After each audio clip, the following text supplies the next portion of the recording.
안녕하십니까. 다도건축사사무소의 최현철 건축사입니다. 이번 시간에는 직통계단의 이격 거리에 대해서 한번 알아보려고 하는데요. 이 내용이 제가 한 7, 8년 전쯤에 오피스텔 인허가 중에 이제 논란이 된 적이 있었고, 그때 당시에 이제 두 개소 이상의 계단을 설치해야 되는 건축물이었어요. 그런데 이게 이제 계단과 계단 간의 거리가 이렇게 붙어 있다 보니까 이게 논란이 된 적이 좀 있었고, 마침 그때 이제 유권 해석을 하면서, 어, 이런 내용들이 나왔었어요. 그러니까, 그 법제처에서 해석을 한 내용 때문에 유권 해석이 조금 달라졌는데, 인허가청에서, 어, 그 이후에 이제 나온 보도자료고요. 국토교통부에서. 내용이 어떤 거냐면은, 계단이 건축물 중심에 설치되는 문제를 방지하기 위해서, 계단 설치와 관련된 기준을 개선된다. 기흥 니은으로 나오는데, 먼저 두 개의 계단은 건축물의 평면 전체의 최대 대각선 거리의 2분의 1 이상 거리를 두고 설치할 것이라고 되어 있고, 또한 건축물에 설치되어 있는 계단은 가장 가까운 거리에 있는 거실로부터 30m 이내에 설치되도록 하였다라고 내용이 되어 있거든요. 그러니까 현행은 30m 이하로 이제 맞춰지는 건 동일한 건데 계단이 붙어 있었어요, 이렇게.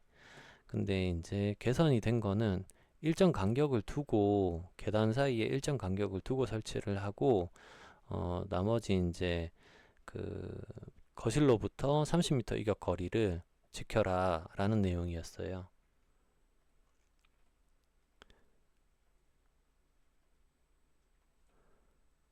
자, 이게 보도자료인데 블로그 보시면은 그 다운 받으실 수가 있고요.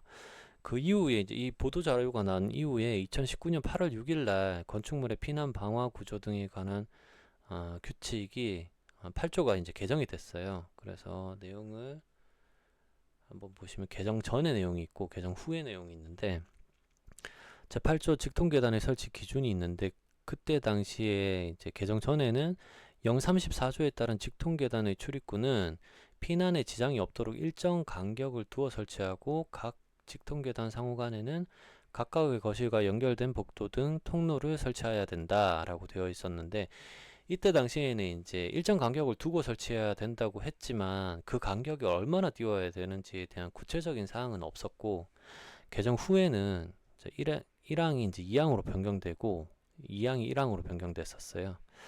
34조 2항에 따라 두 개소 이상의 직통계단을 설치하는 경우 다음 각 호의 기준에 적합해야 된다.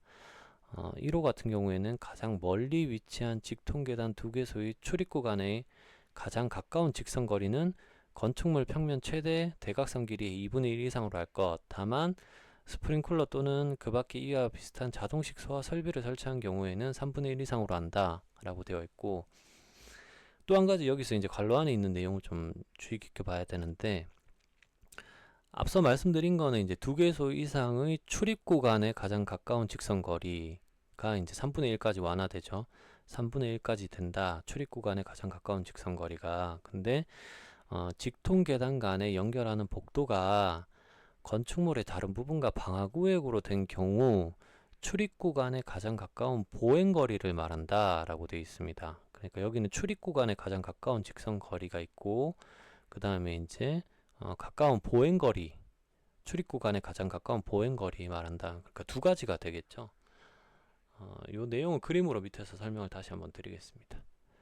이게 그 코어를 집중시켰던 이유가, 간결해지는 동선 체계가 있어요. 코어를 집중시키면 동선 체계가 되게 간단해지거든요. 그리고 공사하기도 사실은 편리하고, 계획적으로도 더 깔끔해 보이는 효과는 있죠. 근데 이제 피난에는 좀 불리하게 되겠죠. 그래서 이제 개정 전 법령 취지 피난 관련해서는 이제 부합되지가 않으니까 이를 개선하고자 이제 변경이 됐던 거고, 그림으로 이제 한번 보시면은 보행 기준 산출 거리, 그러니까 지금 아까 관로에서 제가 말씀드렸던 건데, 직통 계단 간에 연결하는 복도가 건축물의 다른 부분과 방화구역으로 된 경우, 예를 들어서 직통 계단이 여기 두 개가 있는데 다른 부분이 지금 전부 다 이 문과 벽이 전부 다 방화구역으로 되어 있는 경우로 보시면 되겠죠. 내부도 이제 방화구역으로 되어 있겠죠. 엘리베이터 같은 경우에는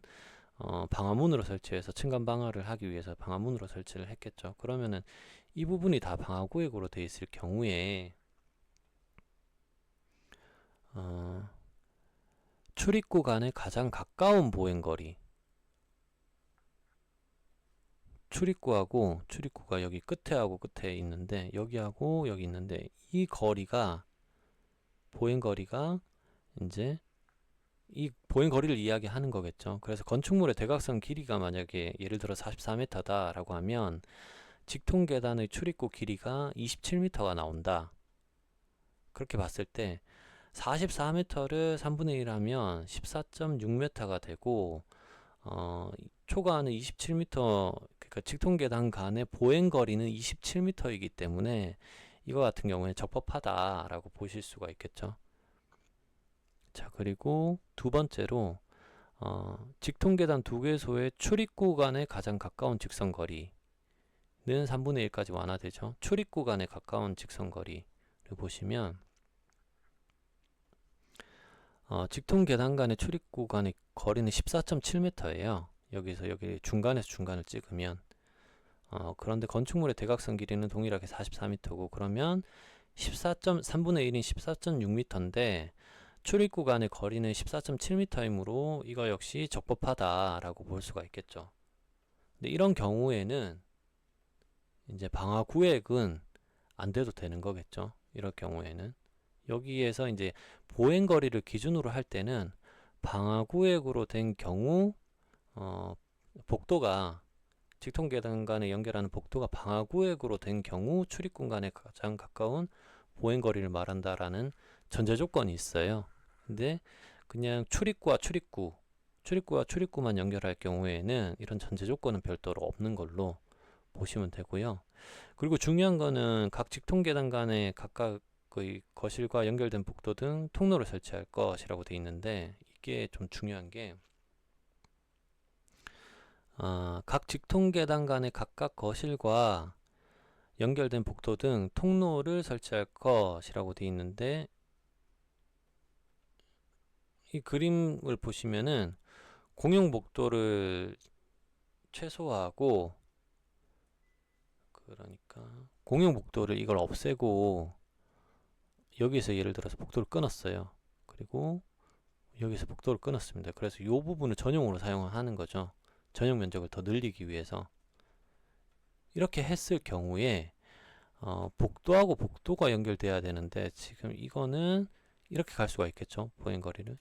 근데 이렇게 돼버리면은 엘리베이터 홀이 복도가 돼버리기 때문에 이거는 복도로 볼 수 없다 라고 생각을 하시면 돼요. 그래서 요거는 물론 인허가권자하고 이야기는 해봐야 되겠지만, 이거를 엘리베이터 홀을 복도로 인정을 해주냐 안 해주냐 그 부분에 대해서는 뭐 협의는 좀 해보셔야 되겠지만, 일반적으로 엘리베이터 홀을 복도로 보기는 조금 어렵지 않을까 싶어요. 그래서 별도의 복도를 이렇게 만들어주는 형식으로 가야 되지 않을까 싶습니다.